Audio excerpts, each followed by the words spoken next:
Bonjour amis mobeurs, passionnés de la mobilette de la bonne époque. Qu'est-ce qu'on entend comme doux bruit?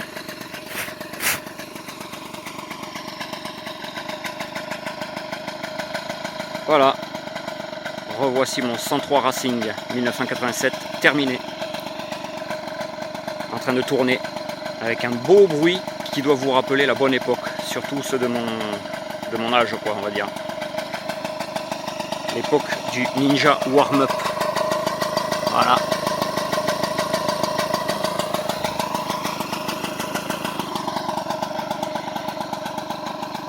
Donc le voici terminé, en train de tourner comme une horloge.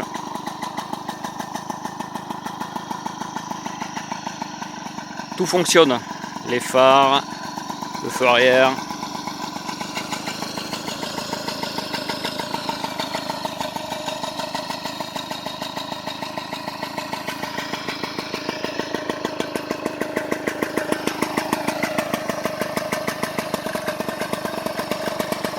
Quel doux bruit!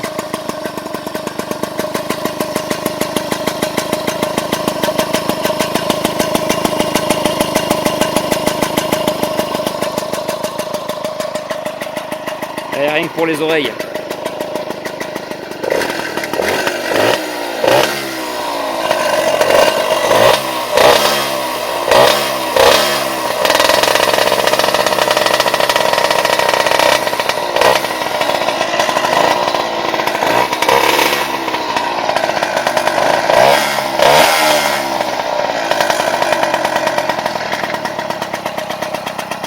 C'est beau, hein? C'est doux pour les oreilles. Bon, voilà.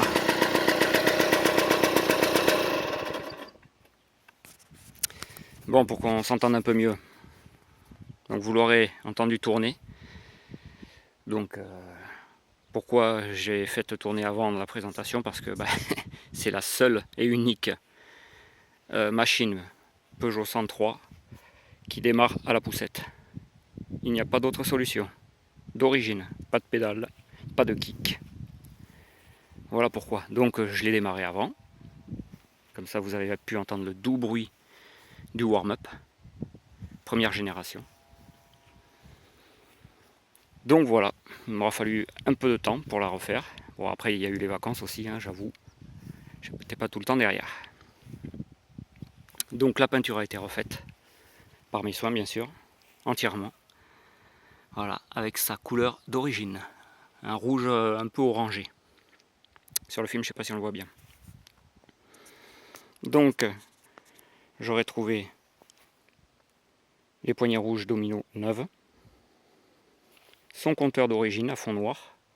Vous verrez, ceux qui ont la publicité de l'époque, que c'est bien ce modèle-là, le Veglia. Voilà. La mousse d'origine neuve que j'ai réussi à trouver. Voilà, parce que c'était une mousse à l'époque, les premières avec ces têtes de phare de SPX avaient des mousses. C'est un peu comme mon 103 Fun, c'est pareil. Il est de 89 le 103 Fun et c'est passé en plastique à partir de 90, 11, quelque chose comme ça. Voilà. La selle, quasiment neuve.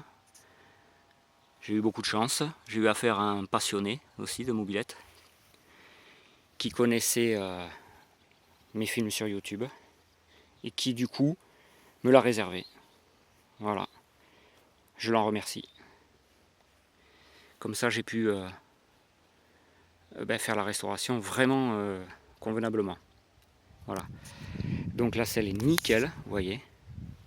Même les écritures sont très propres. Pas de fissures, rien, que dalle.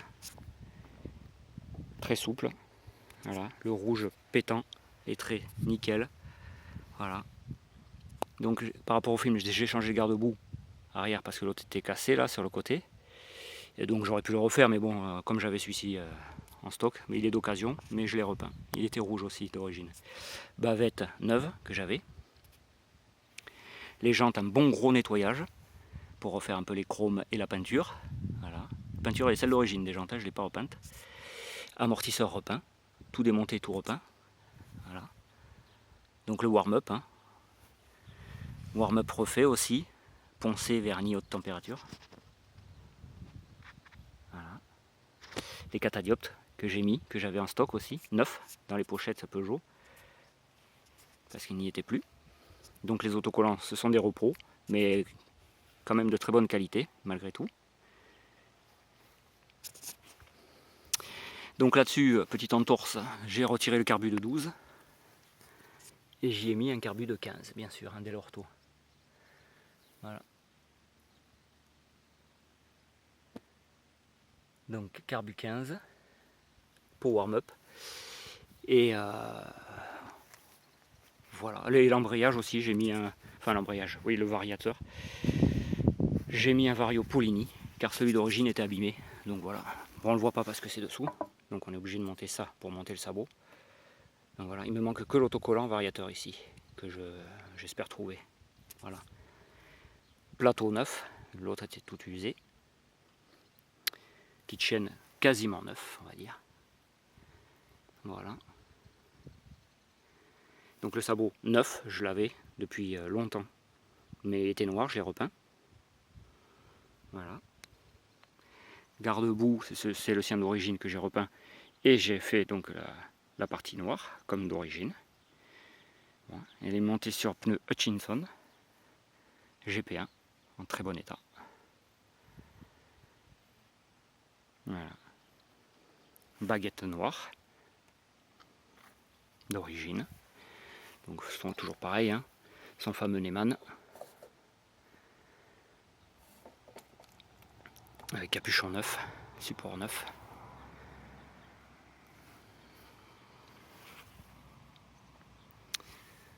Donc tout a été refait. Bras aussi en repeint, aussi, pareil bien sûr. Donc on voit toujours ces spécificités. Hein. Ces fameuses barres de renfort. C'est très très bien, ça rigidifie bien le bras oscillant. Et au moins il ne se vrille pas comme sur les chronos. Ou même les MVL. Même s'ils sont plus courts, les MVL, ça se vrille aussi.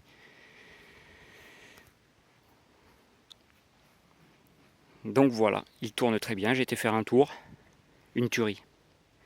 Ce pot là, enfin, la musique du warm-up me rappelle vraiment mon adolescence. C'est impressionnant. C'est la première fois que je remonte un warm-up sur une de mes machines. Parce que pour trouver un warm-up déjà c'est très difficile. Et là, mais une jouissance. Une accélération de scoot. Un truc de dingue. Je ferai de toute façon un film en GoPro embarqué. Voilà, donc vous l'aurez vu. Tout est nickel. Mécaniquement c'est un cylindre d'origine. J'ai gardé son moteur et c'est au moteur d'origine bien sûr.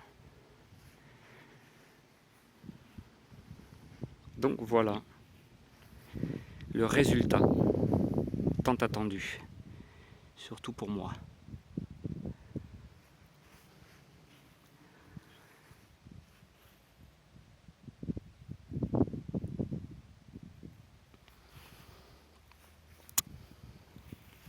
Donc je ne sais pas combien de modèles est sorti à cette époque, du phase 1 avec allumage à rupteur et du phase 2 avec allumage électronique comme celui-ci. Mais ce que je peux dire, c'est que ça ne court pas du tout les rues. Et j'ai pas hésité à l'acheter malgré son état quand même. Un bon pote, aussi passionné que moi, qui me l'a vendu et qui a pris le temps de la démonter, de me l'envoyer par colis, ce que vous avez vu sur l'autre film. Voilà. Bon, en espérant que cette restauration vous ait plu comme les autres.